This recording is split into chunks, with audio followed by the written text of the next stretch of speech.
정말 한치 앞을 내다보기 어려운 상황인 것 같아요. 그러니까 탄핵 찬성이냐 반대냐 이 국면이 아니라 뭐 반 이재명 또는 반 개헌 이런 그 식으로 구도를 바꾸려는 노력이 필요하다고 생각합니다. 국민의힘에서 지금 김문수 후보와 당이 이렇게 강대강으로 부딪히고 있는 상황, 민주당 입장에서는 좀 호재라고 볼 수 있지 않나요? 호재죠, 사실은. 뭐 저희가 의도한 건 아닙니다. 이재명 후보는 굉장히 준비된 후보예요. 또 이번에 저는 과반 넘기는 득표율을 얻지 않을까라는 생각은 있거든요.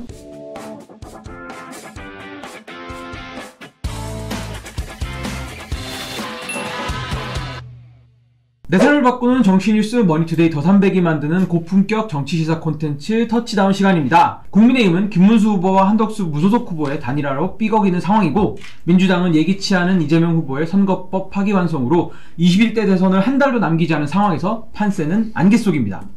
이 복잡단안한 정치 국면, 정광재 국민의힘 대변인, 박성민 더불어민주당 전 최고위원 모시고 이 난국 어떻게 흘러갈지, 그리고 대망의 선거는 어떤 결론에 다다를지 이야기 나눠보겠습니다. 여러분 반갑습니다. 네, 안녕하세요. 반갑습니다.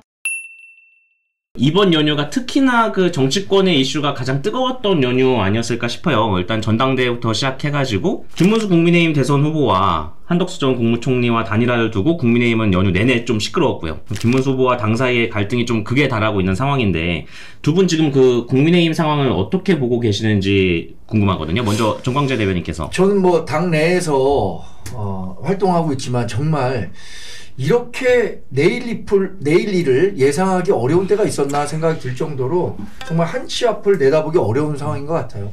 전당대회를 통해서 김문수 후보가 최종 우리 당의 후보로 확정됐을 때만 하더라도 어쨌든 김문수 후보가 한덕수 전 권한대행과의 단일화에 적극적인 목소리를 냈으니까 빨리 만나서 어떤 식으로든 어떻게 하겠다라는 로드맵 정도는 발표할 줄 알았는데, 근데 실제로는 그게 이루어지지 않고 있잖아요. 뭐 한덕수 예비 후보와 이제 곧 만난다고 하지만 그것도 생각했던 시기보다는 굉장히 늦어졌고, 또 만난다고 하더라도 그게 결과물을 만들어내서 결국에는 시너지 효과를 극대화시킬 수 있는 5월 11일까지 단일화에 성공할 수 있을까, 이렇게 예상해 보기도 어렵고요. 저는 지금 상황에서 단일화 협상은 거의 물 건너갔다라고 봐도 된다. 왜냐하면 11일까지 물리적으로 안 될 것 같아요. 그러니까 11일까지 뭐 단일화를 극적으로 협상을 한다라고 하더라도 뭐 그 사이에 여론조사를 어떻게 할 것이며, 아니면 그 룰은 어떻게 정할 것이며, 심지어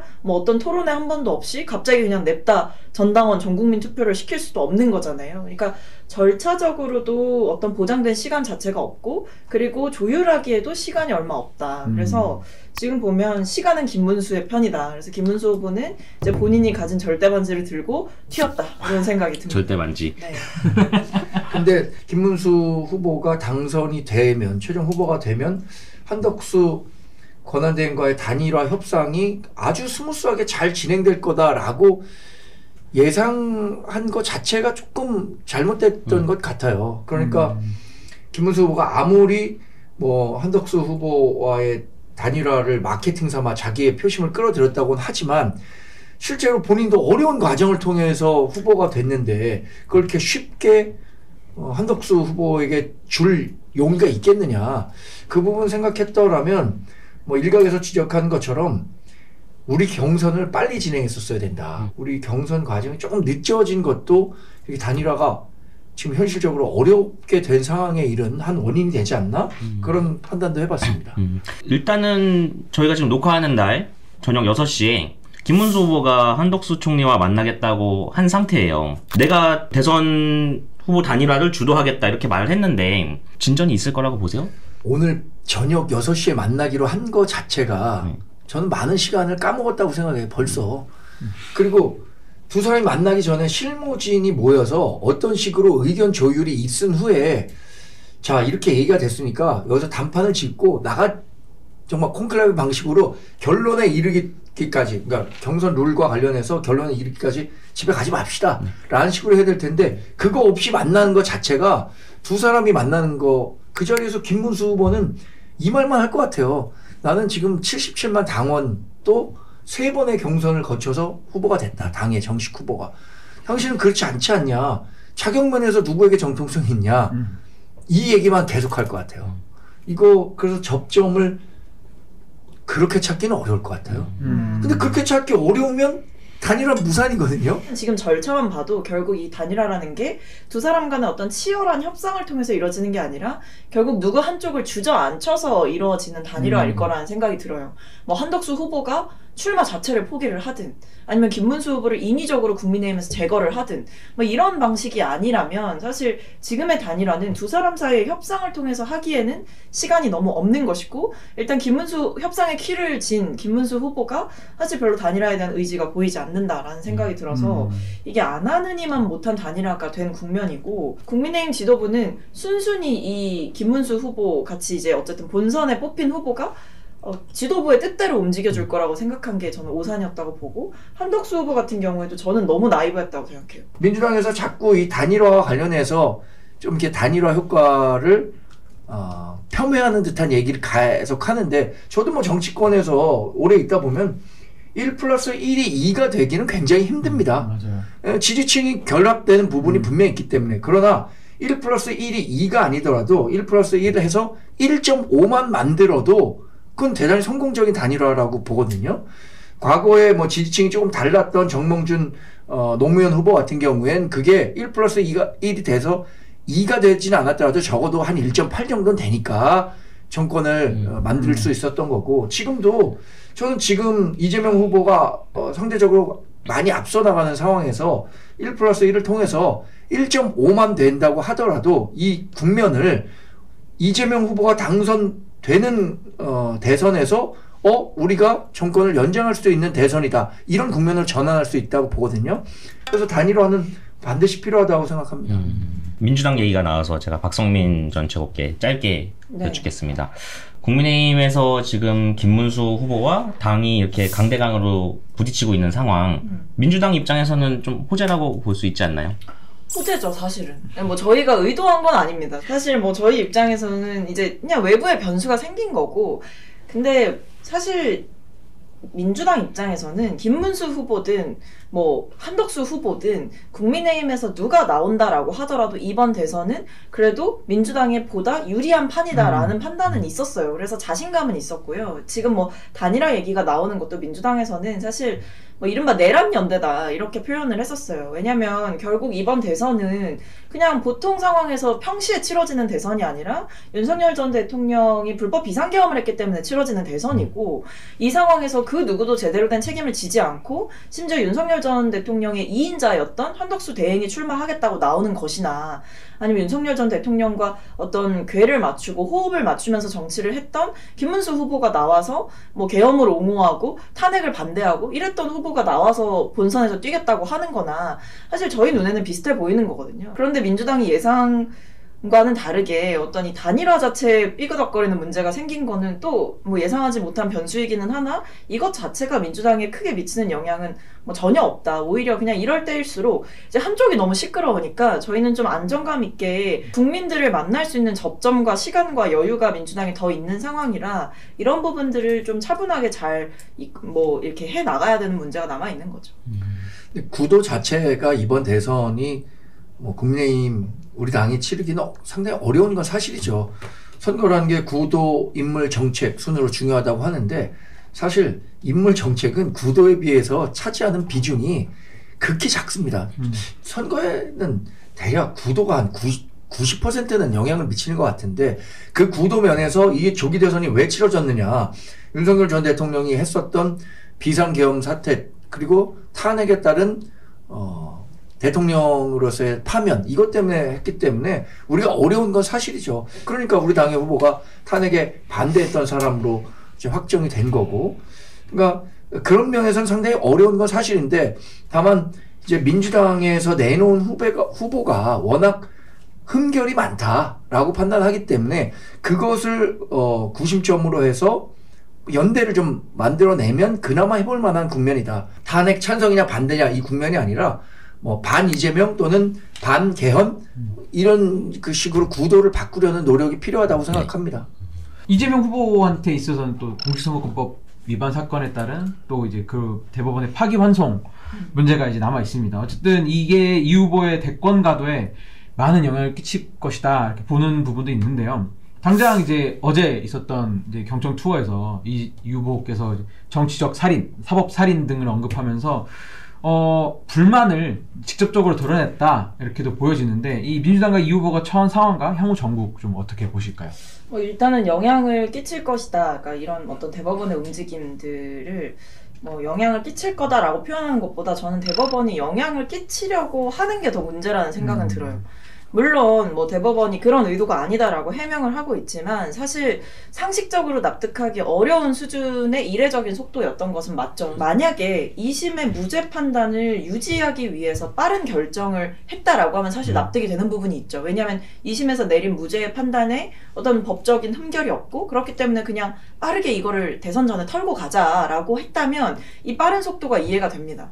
근데 그게 아니라 1심에서는 유죄가 나왔고 2심에서는 무죄가 나왔던 이 건에 대해서 어떤 충분한 심사숙고의 기간도 없이 갑자기 이렇게 빠르게 파기환송을 결정을 해버렸다는 건 사실 대선이 지금 전면화된 국면에서 대법원이 의도적으로 이재명 후보에게 악영향을 미치려는 의도가 있었다라는 거 생각을 해볼 수밖에 없죠. 재판의 신속성도 중요하지만 충실성도 중요하다. 심사숙고를 하는 이 틀을 갖추지 않으면 대법원의 신뢰를 깰 수가 있다. 이런 취지의 말씀을 하셨단 말이에요. 그러니까 대법관들 내부에서도 이견이 있는 이 건을 이런 식으로 처리하는 게 맞았나라는 생각이 들고 지연된 정의는 정의가 아니다라는 이야기를 하지만 왜 이재명 후보에게만 이렇게 빠르게 하느냐, 저는 이게 오히려 더 의문스러운 대목이 있기 때문에 지금은 정말 어떤 사법부에 의해서 선거 개입을 넘어서서 선거 방해가 이루어지고 있다라고 저는 보고 있습니다. 하나하나 반박 안 하실 수가 없는데 대법원이 이 판결 낸 다음에 보도자료를 내서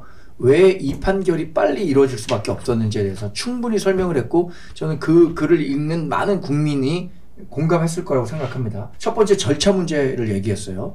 1심에서 26개월 걸렸고 2심 4개월 걸렸습니다. 633 원칙이라는 대원칙에서 벗어나도 한참 벗어났어요. 그러니까 이 절차적 문제에서 발생한 것들을 대법원이 빨리 해소할 필요가 있었다라고 얘기했고 두 번째는 1심과 2심의 판결이 극명하게 엇갈리면서 사회적 혼란을 야기하고 있다. 이 사회적 혼란을 대법원이 해결해야 할 의무가 있다라고 판단해서 이 결론을 빨리 낸 겁니다. 국민들은 법의 지배라는 우리나라의 삼권 분립 이거의 가치를 아주 존중하고 있다고 생각하거든요. 사실 입법부와 행정부는 우리나라 같은 대통령제 국가에서 다 그 국민의 권한 위임을 받은 거예요. 선거로 대통령 당선되고 선거로 국회의원을 뽑히기 때문에 이 자신들이 그 국민을 대신한다는 명분이 있어요. 항상 충돌할 수 있거든요. 이 충돌하는 부분에 대해서 그러면 사법부가 균형을 잡고 이 삼권 분립이라는 원칙에서 균형추 역할을 해야 되는데 그 역할을 충실히 하려고 하는 사법부에 대해서 지금 민주당의 입법 권력이 워낙 세다 보니까 사법부마저 흔들려고 하는 거잖아요. 지금 이거 지금 사법부 판단에 대해서 헌법재판소 판결 나왔을 때 국민의힘 뭐라고 했습니까? 그거 받아들일 수밖에 없다. 탄핵 이루어졌다. 이제 과거의 일이다. 그래서 새로운 길로 가겠다라고 하는데 민주당은 법 작동 자체를 막아버리려는 행동을 하고 있으니까 이 부분에 대해서 분명한 그 국민들로부터 반동, 백래시가 있을 거라고 생각합니다. 저는. 대법원이 사회적 혼란을 해소하려고 했다? 저는 오히려 사회적 혼란을 대법원이 부추겼다라고 생각을 해요. 왜냐하면 대법원이 헌법 84조에 대한 해석을 했나요? 안 했죠. 그리고 이재명 후보가 후보로서의 자격이 있는지에 대한, 그러니까 피선거권이 유지되는지에 대한 어떤 부차적인 해석을 했나요? 안 했죠. 그리고 심지어 이렇게 고등법원에 어떻게 보면 다시 한번 이제 돌려보내게 되면서 고등법원에서 따져야 되는 절차가 남게 됐는데 사실 이마저도 상식적으로 생각해보면 상고 이유서 제출 기간이라든지 상고 여부라든지 이런 것들을 따져보면 결국에 대선 전에 결론이 나오기는 어려운 상황이에요. 지금 상황에서 대법원이 파기환송을 했고 2심에서는 또 다시 또 고등법원에서는 관련해서 재판이 이루어질 텐데 만약에 이 고등법원에서 당선 무효형인 벌금 100만 원 이상의 판결이 나올 경우 당연히 이 후보 측은 재상고를 하겠죠. 이 재판 결과가 어떤 영향을 줄 걸로 보실까요? 100만 원 이상 판결 나온다는 건 거의 기정사실로 봐야 돼요. 왜냐하면은 양형 기준이라는 게 있는데 대법원에서 이번에 파기환송을 하면서 설명한 것은 1심 판결과 논리가 똑같습니다. 1심 판결에서 징역 1년에 집행유예 2년 나왔는데 이것을 아무리 감형한다고 하더라도 벌금 100만 원 이하로 떨어질 가능성은 뭐 0%라고 봐야 되고요. 저는 대법원이 헌법 84조에 대한 해석을 이번에 내놓을 수가 없었을 거예요. 왜냐? 아직 문제가 되지 않은 부분에 대해서 대법원이 예단해서 이재명 후보가 대통령이 될지도 안 될지도 모르는 상황을 감안했을 때 헌법 84조는 이렇게 적용된다라고 명시적으로 얘기하진 않았지만 이번 판결이 보여주는 것은 대통령이 당선된다고 하더라도 판결은 계속될 것이다 라는 면을 저는 내포하고 있다고 보고 실제로 이재명 후보가 대통령에 당선이 된다고 하더라도 재판 진행될 겁니다. 그러면 정말 우리 대한민국 역사에서 대통령 선거를 그러니까 재보궐선거를 2번 하는 상황이 연출될 수도 있다. 저는 그렇게 예상하고요. 그것이 우리가 갖고 있는 법에 대한 존중 그거과도 뭐 일맥상통한다고 생각합니다. 대법원은 법원의 시계로 움직이는 겁니다. 그러니까 정치의 시계로 움직이는 조직이 아니고 대법원 뭐 합니까? 법률과 양심, 그 사실관계에 따라서 판단하는 거예요. 만약에 대통령이 당선된다고 하더라도 그런 것들까지 감안하고 우리 유권자들은 투표에 임하셔야 된다고 생각합니다.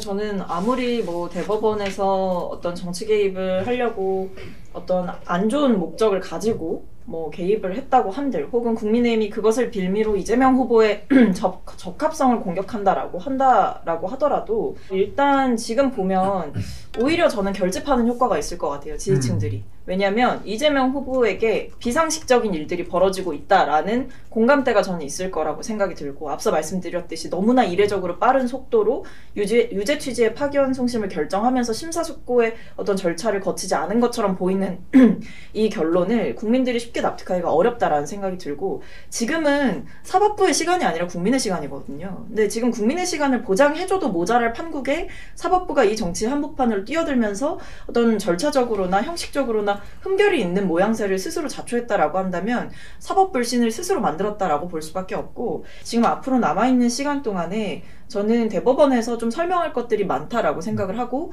고등법원에서도 신중하게 좀 판단을 해야 될 것이다. 지금 고등법원에서 첫 공판기일을 잡고 이런 속도 역시도 전원합의체에 대법원에서 이제 회부하고 했던 시간만큼 너무나 빠르게 진행이 되고 있다. 그래서 지금 사법부가 국민들의 시간이 아니라 사법부의 시간이라고 착각하고 있는 게 아닌가라는 우려가 굉장히 큽니다. 지지층 결집 분명히 있을 겁니다.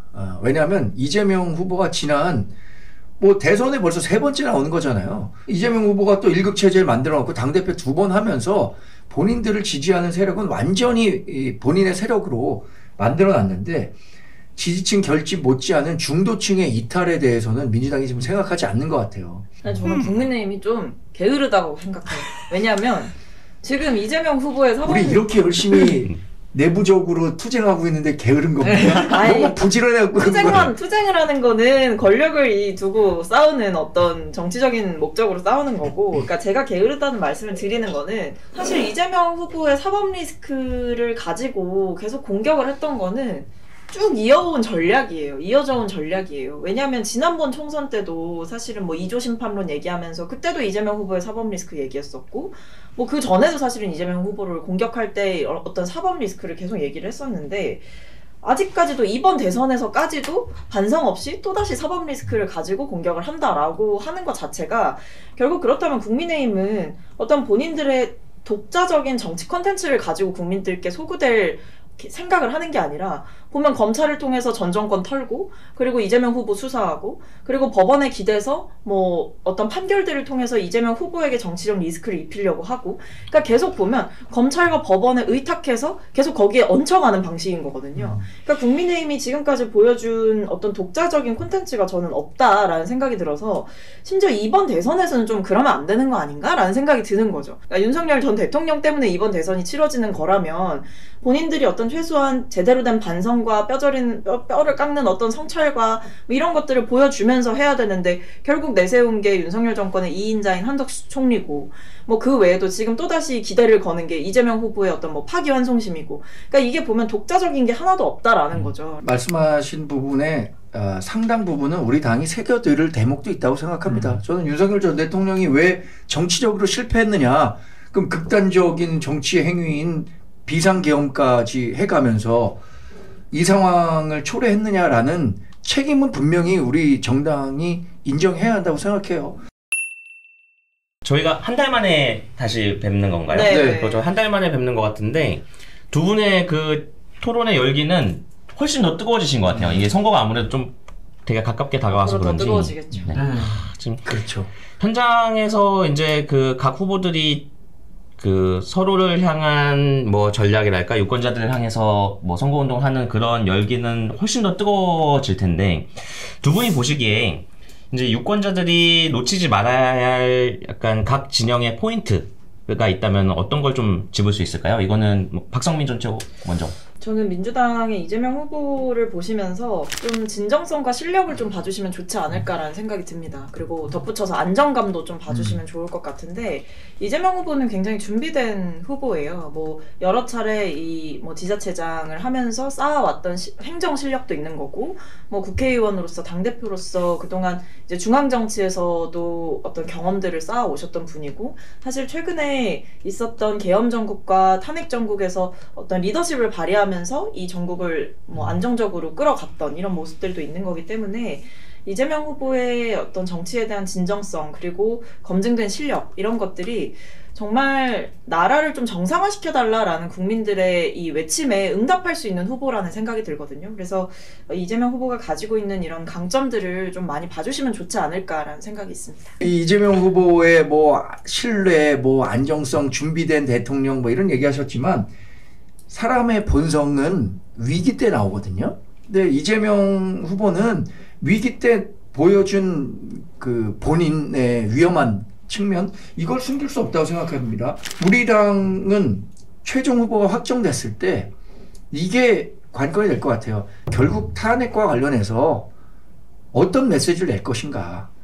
그러니까 탄핵이 불가피했다. 이 부분에 대해서 자신은 반대했지만 지금은 어쩔 수 없는 선택이었다고 생각하고 뭐 결국에는 찬성할 수밖에 없는 거 아니냐. 이런 식의 메시지가 나올지 아니면 여전히 우리가 낸 후보를 지키지 못해서 우리가 잘못했다. 이런 메시지에 천착할 것인지 이거에 따라서 좀 달라질 수 있다고 보고 이번 그 경선 과정에서 2등을 한 한동훈 후보 같은 경우에 저는 한동훈 후보가 우리 당 후보가 최종 확정됐을 때 적극적으로 선거운동을 할 것인지 그렇지 않을 것인지 제가 단언할 수는 없지만 어쨌든 당원으로서의 역할은 저는 해야 된다고 생각하거든요. 그런데 그 과정에서 본인이 갖고 있는 정치적 자산을 탄핵에 찬성했다는 거잖아요. 최종 후보가 본인과 탄핵이라는 아주 본질적인 문제에 대해서 다른 의견을 갖고 있다면 선거운동을 도울 수 있을까요? 이런 문제까지 고려한다면 어쨌든 탄핵과 관련해서 우리 최종 후보가 어떤 입장을 밝힐 것인지 이게 좀 관심입니다. 저희가 이제 마무리를 들어갈 때 앞서서 저희가 아마 다음에 뵐 때는 선거 끝난 후일 가능성이 높습니다. 물론 그 전에 뵐 수도 있지만.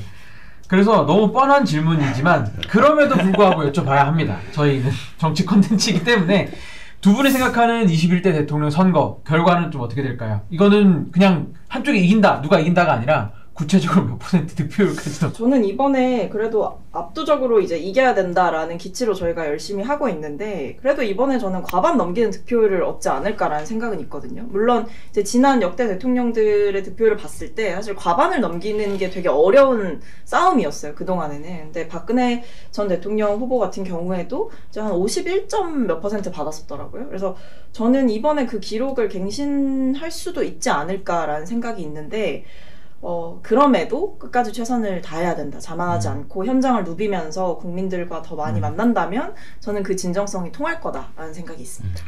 상대적으로 굉장히 낮게 잡으셨네요. 겸손하신 것 같습니다.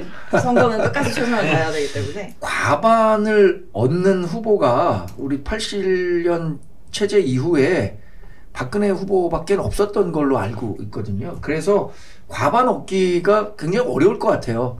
우리 후보가 지금 단일화될 거냐, 또 이준석 후보가 완주할 거냐, 이런 변수가 너무 많아갖고 저도 상대적으로 우리 박최고가 전망하는 것보다는 전 좀 어려운 전망인데, 만약에 이준석 후보까지 다 합쳐서 한다면 51대 49로 이길 수 있는 거고요.